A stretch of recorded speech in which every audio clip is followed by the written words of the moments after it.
नमस्कार दोस्तों, सरजी क्लासेस में आपका स्वागत है। तो हम लोग कंप्यूटर के प्रीवियस ईयर क्वेश्चन कर रहे थे UP triple S C JE examination के लिए। और देखिए, अभी तक जितने भी लेक्चर्स हमने आपका करा दिया है कंप्यूटर का प्रीवियस ईयर क्वेश्चन का, तो इसका जो है हमने अलग से प्लेलिस्ट बनाया हुआ है। तो आप लोग डिस्क्रिप्शन बॉक्स में जाना, वहाँ पे आप जो है आपको इसका लिंक मिल जाएगा। आप लोग वहाँ से जाकर प्रीवियस सारे वीडियो को देख सकते हो। और देखिए दोस्तों, इसके साथ में जो है हमने जो भी आपके नॉन टेक्निकल सब्जेक्ट है आपका, जैसे कंप्यूटर का आपका है, तो इसके साथ में आपका जनरल इंग्लिश का है, और साथ में जो हिंदी, और इसके बाद आपका एक जनरल स्टडी का है। तो हमने इसका देखिए पूरा कंप्लीट पीडीएफ नोट्स तैयार कर दिया है। तो आप लोग जो है इनसे अपना प्रिपरेशन कर सकते हो। अभी आपके पास टाइम है, सिंस एग्जाम आपका ऑलरेडी ये डिले हो चुका है। तो इसका जो है लिंक आपको मिल जाएगा डिस्क्रिप्शन बॉक्स में इन सभी पीडीएफ का। और ये जो है आपके एग्जामिनेशन का प्रिपरेशन करने में काफ़ी ज़्यादा हेल्प करेंगे। हमने इसमें सारे इंपॉर्टेंट टॉपिक्स को ऐड किया हुआ है, जो कि आपका ये एग्जाम के लिए काफ़ी इंपॉर्टेंट है आपके।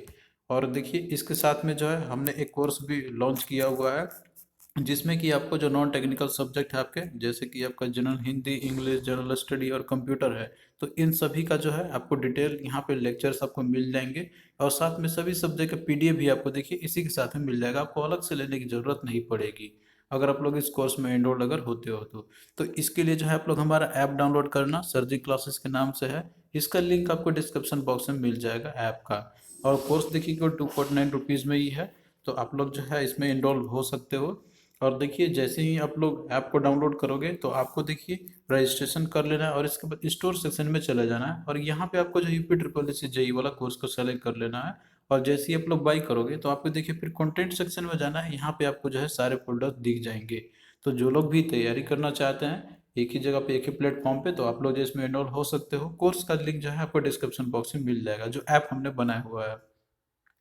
तो देखिए, यहाँ पे क्वेश्चन है आपका कि साल जब वर्चुअल मेमोरी डिपेंड्स ऑन, तो वर्चुअल मेमोरी जो है इसकी साइज किस पे डिपेंड करती है। तो देखिए, यहाँ पे कॉन्सेप्ट आपका आया हुआ है वर्चुअल मेमोरी का।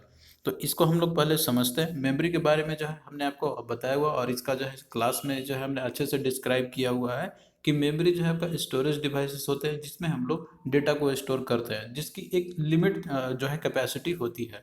आप कोई भी हार्ड डिस्क लेते हो या फिर आप कोई पेन ड्राइव लेते हो, तो उसमें जो है मेंशन किया हुआ रहता है कि इसकी मेमोरी कितनी है। जैसे कि आपका हो गया 2 GB, 4 GB या 8 GB।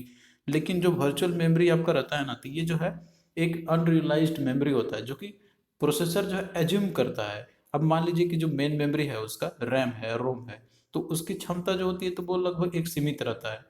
रैम जो आपका रोम जो भी है, तो वो जो है उतना कैपेसिटी नहीं रहता है कि वो और कोई टास्क परफॉर्म कर सके। अगर मान लीजिए कोई ऐसा टास्क हो जिसको कि परफॉर्म करने के लिए बहुत ज़्यादा मेमोरी की ज़रूरत पड़ती है प्रोसेसिंग करने के लिए, तो यहाँ पे जो प्रोसेसर है तो वो जो एक अनरियलाइज्ड मेमोरी अपने आप वो क्रिएट करता है, जिसमें कि वो अनलिमिटेड कैपेसिटी का मेमोरी को वो बनाता है, यहाँ पे क्रिएट करता है। तो इसे बोलते हैं हम लोग वर्चुअल मेमोरी। और ये जो वर्चुअल मेमोरी है, ये डिपेंड करता है, इसका साइज जो है ये डिपेंड करता है आपका कि जो एड्रेस बस जो लगे रहते हैं ना, उसके ऊपर भी डिपेंड करता है। तो प्रोसेसर देखिए, ये जो है आपका एड्रेस जो रहता है, मेमोरी एड्रेस जनरेट करता है आपका, वो जैसे कि वर्चुअल मेमोरी का जो रहता है साइज, उसके अकॉर्डिंग वो जनरेट करेगा। तो ये डिपेंड करेगा आपका एड्रेस लाइन के ऊपर में। तो ये जो है ऑप्शन ए आपका राइट आंसर इसका हो जाएगा। बट यहाँ पे वर्चुअल मेमोरी का जो कॉन्सेप्ट है ये भी आपको समझना होगा, जो कि इंपॉर्टेंट पॉइंट आपका हो सकता है एग्जाम पॉइंट ऑफ व्यू से, कि ये एक अनरियलाइज्ड स्पेस कैपेसिटी का होता है, यानी कि ये अनलिमिटेड कैपेसिटी का एक वर्चुअल मेमोरी होता है, जो कि प्रोसेसर जो है एक थोड़े से टाइम के लिए, जब तक वो प्रोसेसिंग कर रहा होता है, तो वो जो है अपना क्रिएट करता है। तो इसके पीछे देखिए कॉन्सेप्ट भी हम लोग देख लेते हैं वर्चुअल मेमोरी के बारे में। तो इसके में जो है ये टेक्निक रहता है, जिसमें कि जो प्रोसेसर है आपका, तो वो जो है स्टोरेज कैपेसिटी जो मेन मेमोरी होती है ना, तो उससे जो है अपना ज़्यादा एक्सटेंड कर लेता है बियॉन्ड उसके एक्चुअल साइज के मेन मेमोरी का। तो यहाँ पे देखिए वर्चुअल मेमोरी मैनेजमेंट जो रहता है, तो इसमें जैसे ऑपरेटिंग सिस्टम जो रहता है आपका, तो ये जैसे हार्डवेयर और सॉफ्टवेयर को ये जैसे यूज़ करता है उसमें, ताकि जो कंप्यूटर है वो जैसे फिजिकल जो मेमोरी रहती है उसकी जो शॉर्टेज हो जाती है तो उसको कंपनसेट कर सके। तो यहाँ पे एक टेम्पररी जो है आपका वो क्रिएट करेगा, और वो टेम्पररी जो है ट्रांसफर करेगा डेटा को, वो जो आपका रैम रहता है वो डिस्क स्टोरेज में। तो ये एक तरीके से फिजिकल मेमोरी जो आपका रहता है, जो एक्चुअली में देखते होगे, वो उसका जो है अपना एक कॉपी बनाता है यहाँ पर, मतलब एक वर्चुअल मेमोरी बनाता है यहाँ पर आपका। तो ये सिंपल से इसका डेफिनेशन है आपका वर्चुअल मेमोरी का। और एक टर्म आपका देखिए बफर भी है, आपको इसको भी याद रखना है। बफर जब का ये भी एक टेम्पररी फिजिकल स्टोरेज रहता है, जो कि ये वही डेटा को होल्ड करके रखता है आपका जो एग्जीक्यूशन होता है प्रोसेसर के द्वारा, प्रोसेस के दौरान जो एग्जीक्यूशन में रहता है आपका, जो कि एक लोकेशन से दूसरे लोकेशन पे भेजना रहता है। तो उस समय टेम्पररी बेसिस पे जो स्टोर करने का काम करता है आपका तो है बफर, लेकिन ये जब फिजिकल स्टोरेज होता है। नेक्स्ट देखिए क्वेश्चन है आपका यहाँ पर कि unit of 8 bit memory cell group is called. तो यहाँ पे है आपका कि जैसे जो 8 बिट का जो ग्रुप रहता है आपका यहाँ पे मेमोरी सेल का, इसको हम लोग क्या बोलते हैं? तो ये जो है आपका बाइट हो जाएगा, that is option C correct यहाँ पर है। देखिए जो मेमोरी मेजरमेंट किया जाता है आपका कंप्यूटर सिस्टम के अंदर में, जैसे कोई मेमोरी है तो उसका एक यूनिट तो होना ही चाहिए। तो यहाँ देखिए जो यूनिट रहता है मेजरमेंट करने का, तो उसमें जो सबसे छोटा जो यूनिट रहता है तो वो है आपका बीट। तो 1 बिट जो है आपका जैसे बाइनरी डिजिट होता है आपका यहाँ पर, और यही जब 8 बिट है तो ये आपका बनता है 1 बाइट, और यही जो है आपका 2 निबल के बराबर बनता है। इसका मतलब ये हो गया कि जैसे आपका ये निबल 1 निबल रहेगा ना आपका, तो वो 4 बिट के बराबर होगा। तो 8 बिट है तो 1 बाइट होगा, या फिर ये 2 निबल के बराबर होगा। तो आपको जो है ये याद रखना है। इसी तरीके से आप यहाँ पे और भी देख सकते हो, जैसे 1 KB जो है तो ये आपका होता है 1024 बाइट के बराबर। और भी करते आप कर सकते हो यहाँ पर, जैसे आपका अप टू ये एक्सटेंड होता है आपका यहाँ पर 0 बाइट तक। तो इसमें स्मॉलेस्ट आपका रहता है बिट, और जो लार्जेस्ट जो है आपका हाईएस्ट जो मेमोरी मेजरमेंट का यूनिट का है तो वह आपका 0 बाइट है।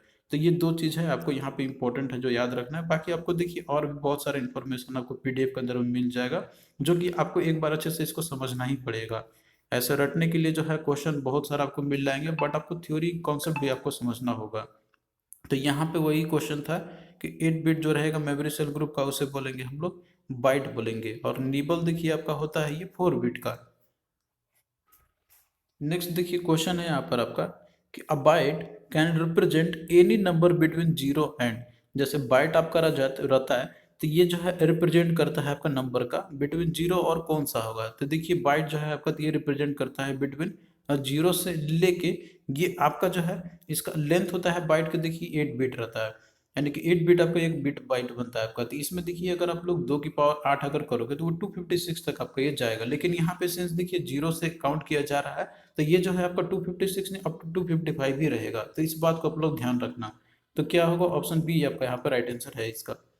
फिर अगला देखिए दिया हुआ क्वेश्चन कि the technique that x tends storage capacities of main memory beyond the actual size of the main memory is called. तो यहाँ देखिए वर्चुअल मेमोरी का ही डेफिनेशन है कि जैसे हम मेन मेमोरी का मतलब कि जो प्रोसेसर है तो वो जो है मेन मेमोरी कैपेसिटी के उसके एक्चुअल साइज के बियॉन्ड भी उसको एक्सटेंड कर देता है। तो इसको बोलते हैं हम लोग वर्चुअल मेमोरी, वर्चुअल स्टोरेज बोला जाता है। तो राइट आंसर बी हो जाएगा यहाँ पर। नेक्स्ट देखिए क्वेश्चन है यहाँ पर आपका कि which of the following statement is valid. तो कौन सा वैलिड है? तो यहाँ देखिए आपका कन्वर्जन से मतलब है एक तरीके से, अगर आपको यूनिट याद है कि कितना बराबर कितना क्या होता है तो ये जो है आप लोग इजिली कर लोगे। यहाँ देखिए दिया हुआ है कि 1 KB is equal to 1024 bits. अब यहाँ देखिए बिट्स आपका दिया हुआ, इस पर ध्यान रखना, बिट्स नहीं बाइट आपका होता है ये। यहाँ अगला दिया हुआ है 1 MB, जैसे आपका 2048 बिट्स है, तो ये भी देखिए रॉन्ग है, आपका बिट नहीं बाइट होता है एक्चुअली में। अगला देखिए 1 MB 1000 बिट्स, किलो बिट्स दिया हुआ है आपका यहाँ पे, तो ये भी रॉन्ग है। 1 KB जो है आपका होता है 1024 बाइट्स होता है, तो ये जो है सही है। तो आपको जो है इस पर भी ध्यान रखना है, बहुत लोग इस पर ध्यान नहीं देते हैं और मार्क करके आ जाते हैं, बिट्स नहीं बाइट होता है आपका। अगला देखिए क्वेश्चन है कि which of the following is the smallest measure of storage. तो स्मॉलेस्ट स्टोरेज का मेजर कौन सा है? तो यहाँ देखिए ऑप्शन के ऊपर भी डिपेंड करेगा कि आपका कौन सा दिया हुआ है। हमने आपको जो है लिस्ट पूरा दिया हुआ है, तो उसमें से आपको जो है स्टार्टिंग से लेके एंडिंग तक जितने भी आपको तो वो तो याद रखना ही है।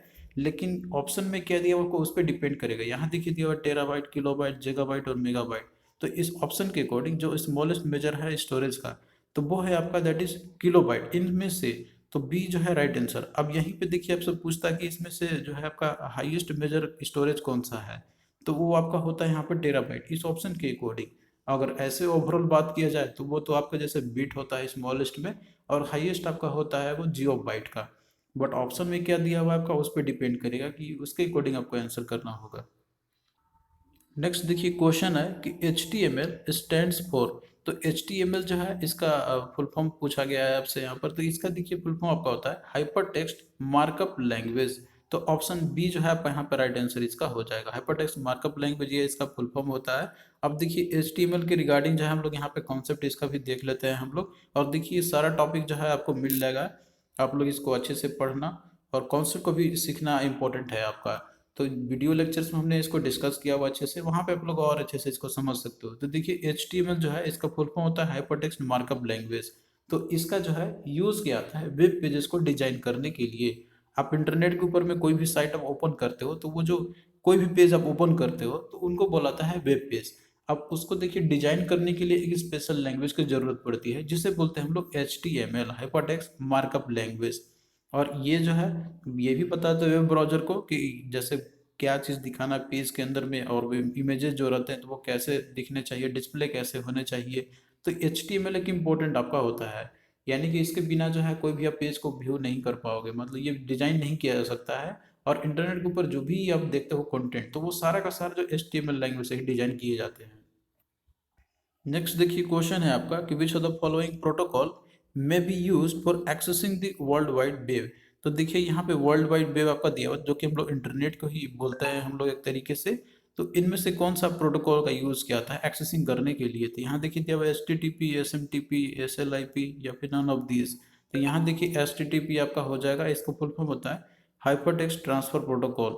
तो ये जो है वर्ल्ड वाइड वेब पे आप कोई भी चीज़ आप एक्सेस करते हो तो प्रोटोकॉल आपका HTTP यूज होता ही है। आप कोई भी देखिए एड्रेस आप URL आप टाइप करते हो तो उसमें जो आपका HTTP बाय डिफॉल्ट आपका आ ही जाता है ये।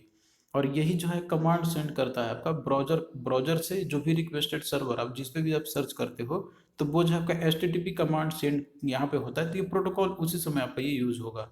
अगला देखिए क्वेश्चन है कि standard protocol of internet is. तो इंटरनेट का स्टैंडर्ड प्रोटोकॉल कौन सा होता है। तो यहाँ देखिए दिया हुआ है TCP/IP जावा HTML या फिर फ्लैश है। तो देखिए इसका जो है ऑप्शन ए हो जाएगा आपका, दैट इज TCP/IP।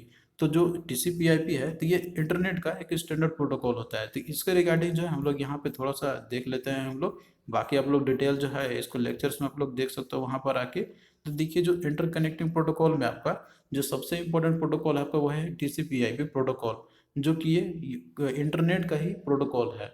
और ये जो है end to end connectivity provide करता है। जैसे दिखाया इसमें ये बताता है कि डेटा जो है तो वो उसका फॉर्मेट कैसा होना चाहिए, एड्रेस जो है वो किस तरीके से होना चाहिए, और उसको ट्रांसमिट कैसे करना है या फिर उसको राउटिंग कैसे करना है, रिसीव या फिर जो है कैसे कराना है डेस्टिनेशन के पास में। तो ये सारा चीज़ डिसाइड करता है आपका TCP/IP प्रोटोकॉल। तो इसमें देखिए 4 लेयर होते हैं आपके, network layer, internet layer, transport layer और एप्लीकेशन लेयर। तो ये जो है आपका इंपॉर्टेंट है, आप लोग इसे भी याद कर लेना।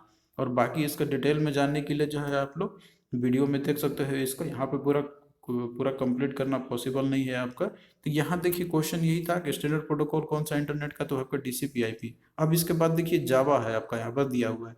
तो जावा देखिए जो आप इंटरनेट या इंटरनेट पर जो भी चीज़ आप एक्सेस करते हो तो वो जो है जावा से ही डिजाइन किया जाता है आपके जो भी प्रोग्राम रहते हैं आपके। और HTML है तो ये लैंग्वेज है आपका जो कि यूज़ किया जाता है कंटेंट को डिजाइन करने के लिए वेब पेजेस के ऊपर में। तो ये सारा चीज़ जो है आपको याद रखना होगा, ये भी इंपॉर्टेंट है आपका एग्जाम पॉइंट ऑफ व्यू से। तो थैंक यू दोस्तों, आपको कैसा लगा ये लेक्चर आप लोग कमेंट करके ज़रूर बताना। और देखिए इसी तरीके से हम भी और भी आपके जो पोर्शन है वो भी आप आपका हम कराते चलेंगे। और आपका जैसे एग्जाम अभी बाद में होने वाला पोस्टपोन हो चुका है तो आपके पास देखिए टाइम अच्छा खासा है। तो आप लोग अच्छे से तैयारी करो, हम भी जो है आपके लिए काफ़ी हेल्प करेंगे। और जो हमने कोर्स लॉन्च किया हुआ है तो उसमें देखिए हमने सारी ये चीज़ों को अच्छे से डिस्क्राइब किया हुआ है। तो उसमें जो है आप लोग ये सारा चीज़ को देख सकते हो, अच्छे से अपना प्रिपरेशन कर सकते हो। तो आपको जो है लिंक डिस्क्रिप्शन बॉक्स में मिल जाएगा ऐप का। तो चलिए फिर मिलते हैं नेक्स्ट वीडियो में, तब तक के लिए बाय।